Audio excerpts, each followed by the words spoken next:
পূর্বাচলে plot বরাদ্দে অনিয়মের অভিযোগের মামলায় গেল রোববার শেখ হাসিনা ও টিউলিপের বিরুদ্ধে গ্রেপ্তারি পরোয়ানা জারি করে ঢাকার আদালত। এতে দুর্নীতির মামলায় লন্ডনের এমপি টিউলিপ সিদ্দিককে দেশে এনে বিচারের পথ কিছুটা হলেও সুগম হয়েছে। ঠিক এমন সময় মুখ খুলেছেন টিউলিপ। সোমবার ব্রিটিশ সাংবাদিকদের বলেন, তার বিরুদ্ধে গ্রেপ্তারি পরোয়ানা অসৎ ও রাজনৈতিক উদ্দেশ্য প্রণোদিত।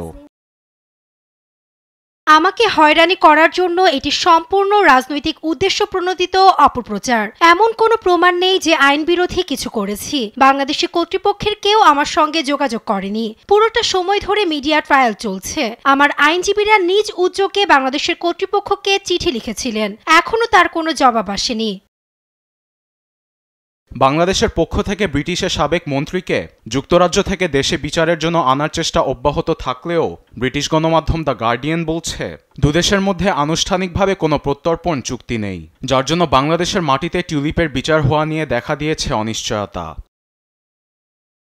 এই বিষয়ে জানতে চাইলে যুক্তরাজ্যের প্রধানমন্ত্রী কিয়ার স্টারমারের একজন মুখপাত্র কোনো মন্তব্য করতে রাজি হননি।